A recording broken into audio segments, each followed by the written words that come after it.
So what's your plan now, genius? My husband asked after I told him I lost my job. His mother smirked.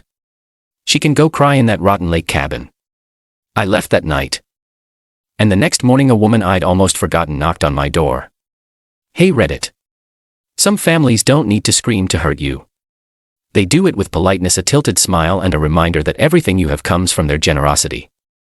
And when they finally tell you to leave, they expect gratitude for it. My name is Hadley. I'm 38 years old, and until recently I worked as a cashier at Weller's Market in Rutland, Vermont.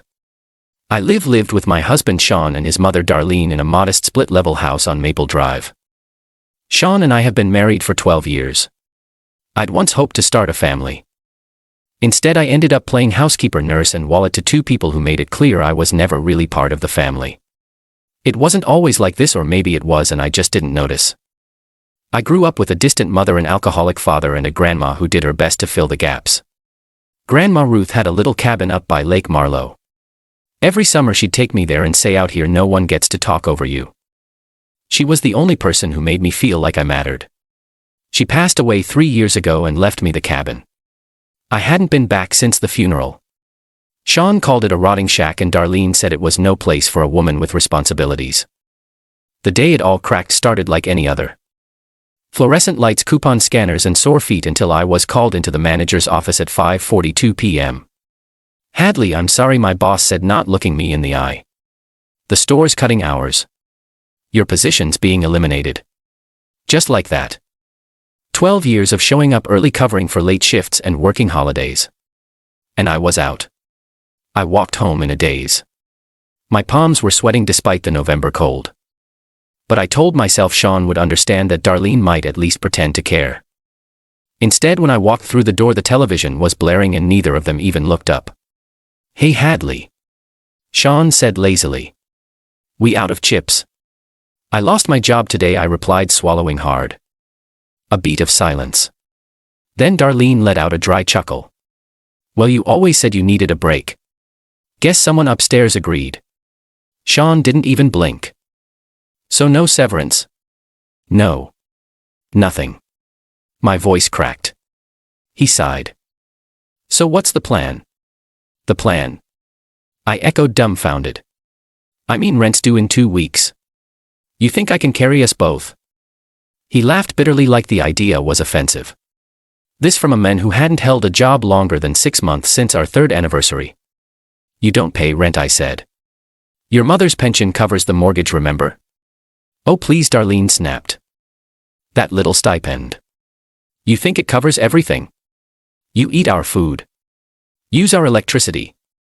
That car you drive. It's in Sean's name." I stared at her. "I make all the grocery runs. I pay the utility bills." "Well, not anymore," Sean muttered. "And you're being a little ungrateful." "Ungrateful?" My voice was barely above a whisper. "You're serious?" Darlene stood up, hands on her hips, her floral robe billowing like she thought she was royalty. "Look, sweetheart, maybe it's time you moved out. Go to that little dump your grandmother left you. You've always said you missed it, right?" I froze. I'd cleaned this house for a decade, cooked their meals, kept their lives stitched together while they criticized my clothes, my career, even how I stirred the gravy. Sean didn't say a word. That was it. I packed my bags in silence. 1 duffel, 1 coat. I grabbed the keys to Grandma Ruth's cabin from the kitchen drawer and walked out the front door. No one followed me. No one stopped me. The cold air hit my face like a slap, but it was cleaner than anything I'd breathed in that house in years. It was a 2-hour drive to Lake Marlowe. The road was slick and I couldn't stop my hands from shaking on the steering wheel. The cabin looked like I remembered, weathered wood green shutters and a porch swing that creaked with the wind. I hadn't brought food, but the old pantry still had cans of soup. I curled up on the couch beneath a quilt my grandma had sewn and let the silence wrap around me like armor. The next morning someone knocked at the door. It startled me. No one knew I was here. A tiny figure in a wool coat stood outside holding a thermos. "Mr. S. Fisher." "Hadley Thatcher." "As I live and breathe," she said warmly. "Hi. I wasn't expecting anyone." "Well, your grandma would have had a fit if I didn't check on you." She smiled. "She told me to keep an eye on this place after she passed." I helped her manage some paperwork, you know. I hadn't known. Mrs. Fisher had been a retired attorney before she moved full-time to her cottage up the road. She stepped inside, handed me the thermos, and pulled a yellowed envelope from her purse. Your grandma asked me to give you this. She said you might need it one day. Inside was a handwritten letter and a key. The letter read, if you're reading this, Hattie, it means things got hard. I knew they would. I tried to speak up when I was alive, but I could see you weren't ready. I left you something. Not just this place, but the security you were never given. Go to Bramble Savings. Ask for safe deposit box 114. You'll find what you need to start over. And Hattie, never let anyone convince you that you are a guest in your own life. I stared at the paper. My throat tightened. Mrs. Fisher placed a hand on my shoulder. She told me to help you if the time ever came. So what do you say we take a drive into town? At Bramble Savings, I showed the key and my ID. The teller brought me a box with trembling hands. Inside a folder, a checkbook and documents. The folder contained copies of old payments deposits made by Grandma Ruth toward a house in Sean's name. She'd helped us buy the Maple Drive house, or so I thought, but the deed was strange. It listed Sean Thatcher and Hadley Thatcher with Grandma Ruth as co-signer, but no record of my name being removed. And then stapled behind that a clause stating that if either party vacated the property due to verbal or psychological coercion, that party could contest sole occupancy in court. She tried to protect me quietly legally. I hadn't known. Sean had always said it was his mother's house, that his family had paid the down payment, that I was just a tenant, but it had never been true. You have a case, Mrs. Fisher said firmly, especially if they forced you out. Did they? They told me to leave. She said I should go rot in that cabin. Sean just stood there. Mrs. Fisher smiled, and it wasn't a soft one. That's what I needed to hear. Over the next few weeks we built a case. Mrs. Fisher pulled property records, bank statements, and surveillance footage. Sean had installed a Ring camera last year, insisted it was for packages, but that camera caught the whole scene. Darlene sneering, telling me to leave, Sean looking away. We filed. When the court notice hit, I imagined Darlene shrieking in her floral robe, Sean scrambling for a lawyer he couldn't afford. I didn't gloat. I didn't post online. I just waited. And when the court date came, I wore my grandmother's brooch and said exactly what needed to be said. Calm, measured, unshaken. The footage was played. The judge watched silently. Darlene tried to fake a cough. Sean squirmed. And then, just before the verdict, the judge asked if they had anything else to say. Darlene stood up and snapped. That cabin was hers anyway. We never stopped her. She left on her own like a coward. I even helped her pack. There it was. A moment of pride. A moment that ruined them completely. There was a silence in the courtroom that vibrated in my bones. Darlene's outburst, prideful, bitter, and cruel, landed like a slap across her own face. The judge slowly set down his pen and looked at her, expression unreadable. I see, he said calmly. Let the record reflect that the respondent acknowledged encouraging the petitioner to leave the residence and, by her own words, participated in her removal. Combined with the submitted evidence, including the security footage and financial documentation, the court rules in favor of Miss Hadley Thatcher. He turned to me directly. Ms. Thatcher, you are hereby granted sole ownership of the property at 114 Maple Drive. Legal costs will be paid by the respondents. This court considers the matter settled.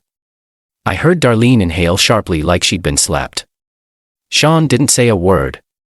His face had gone pale and loose, like something had drained out of him. I stood slowly, collected my papers, and nodded to the judge. I didn't look at them again. The house felt like someone else's when I walked back in 2 weeks later. They had stripped it of anything remotely personal. Photos, curtains, even the old coffee table with the warped leg. The only things they left were things I had brought into that house. A ceramic mixing bowl, a broken floor lamp I'd once begged Sean to throw away, and an empty picture frame I'd never gotten around to filling. The silence should have felt lonely, but it didn't. It felt earned. I slept on the carpet in the empty bedroom that first night, curled into a blanket surrounded by walls I now legally owned. The air felt lighter than I remembered. No passive-aggressive sighs from the hallway.